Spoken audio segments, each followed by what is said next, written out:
안녕하세요. 복잡하고 어려운 개념들을 쉽고 명쾌하게 파고드는 시간입니다. 오늘은 정말 유명하죠. 마이클 샌델 교수의 하버드 정의 강의로 한번 들어가 볼 건데요.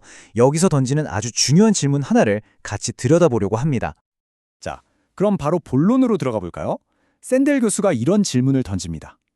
우리 사회처럼 정말 다양한 사람들이 모여 살잖아요? 이런 곳에서 정의나 권리에 대한 법을 만들 때 서로 막 부딪히는 도덕적 신념이나 종교적 믿음 사이에서 과연 국가는 어느 한쪽 편을 들지 않고 딱 중립을 지켜야 할까요? 어떻게 생각하세요? 사실 많은 철학자들이 중립을 지켜야 합니다라고 주장해요. 왜냐하면 이들의 생각은 이렇습니다. 우리가 뭘 선택하느냐, 그 선택을 도덕적으로 옳으냐 그르냐보다 더 중요한 게 있다는 거죠. 그게 뭐냐면 바로 우리가 그걸 자유롭게 선택할 수 있다는 그 권리 자체라는 거예요. 이게 굉장히 매력적인 아이디어거든요.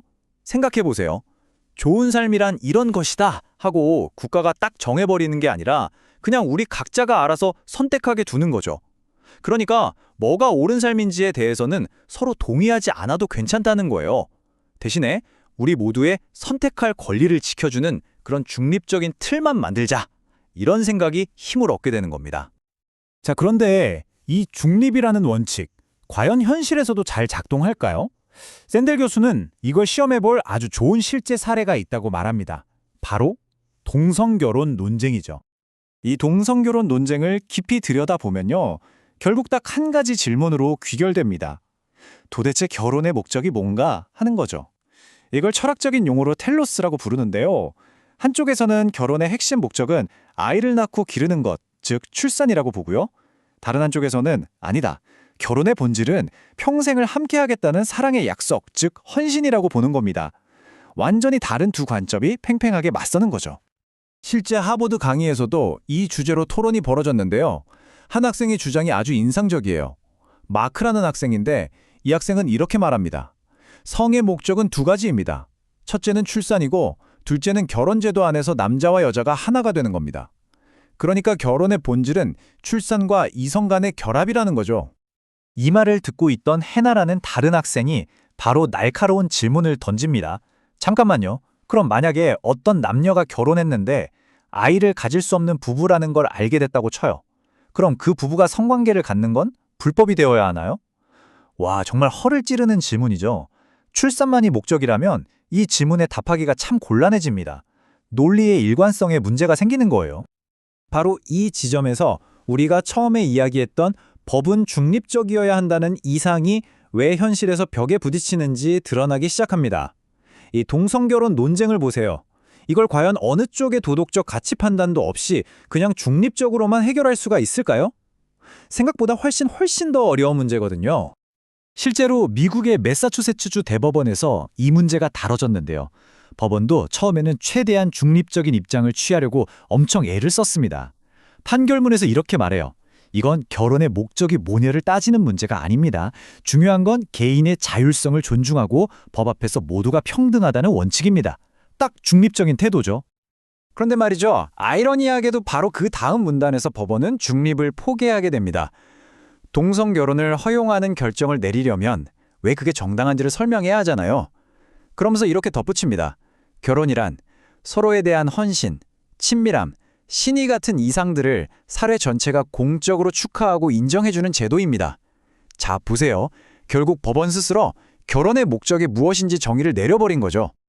이게 바로 샌델 교수가 지적하는 핵심 포인트입니다. 만약 국가가 정말로 중립을 지키고 싶다면, 즉 정의가 오로지 개인의 자유로운 선택에 관한 문제라고만 생각한다면 사실 가장 일관성 있는 정책은 뭘까요? 네, 바로 국가가 아예 결혼 제도에서 손을 떼는 겁니다. 결혼은 당신들끼리 알아서 하세요. 우린 인정도 간섭도 안 합니다. 이렇게요. 자, 이제 이 강의의 가장 중요한 결론에 다다랐습니다. 우리가 여기서 얻을 수 있는 통찰은 바로 이거예요. 정의에 관한 문제와 과연 좋은 삶이란 무엇인가에 대한 질문은 서로 떼려야 뗄 수 없는 관계라는 겁니다. 분리할 수가 없어요. 다시 말해서 누군가에게 어떤 권리를 줄지 말지를 결정하려면 그 권리와 연결된 사회적 제도의 텔러스, 즉 그 본질적인 목적과 의미가 뭔지부터 우리가 함께 따져봐야 한다는 거죠. 그러니까 매사추세츠 법원의 판결은 단순히 권리를 하나 더 늘려준 게 아니었던 거예요. 그건 사실 결혼이 기리고자 하는 좋은 가치, 그 선은 무엇인가에 대한 하나의 대답이었습니다. 법원은 결혼의 텔로스는 출산이 아니라 헌신적인 사랑이다라고 선언한 것이고 동성 커플도 그 가치를 충분히 실현할 수 있다고 인정한 아주 중요한 가치 판단이었던 거죠. 자, 그럼 중립이 정답이 아니라면 우리는 어떻게 해야 할까요? 서로 다른 가치관을 가진 사람들이 어떻게 함께 살아가야 할까요? 샌델 교수는 여기서 우리가 존중이라는 단어의 의미를 근본적으로 다시 생각해 봐야 한다고 제안합니다. 존중에 대한 두 가지 길이 있습니다. 하나는 회피로서의 존중이에요. 정치적인 논쟁을 할 때 서로의 도덕적, 종교적 신념 같은 민감한 얘기는 그냥 덮어두는 거죠. 아, 그건 그냥 서로 생각이 다른 걸로 합시다 하고 넘어가는 거예요. 다른 하나는 참여로서의 존중입니다. 이건 정반대죠. 공적인 자리에서 서로의 신념에 대해 적극적으로 귀 기울이고 질문하고 때로는 치열하게 논쟁하면서 서로에게서 배우는 겁니다. 샌델 교수는 당연히 두 번째 길을 가야 한다고 주장합니다. 바로 도덕적 참여의 정치 말이죠. 물론 이 길은 훨씬 더 시끄럽고 피곤하고 또 힘들 겁니다.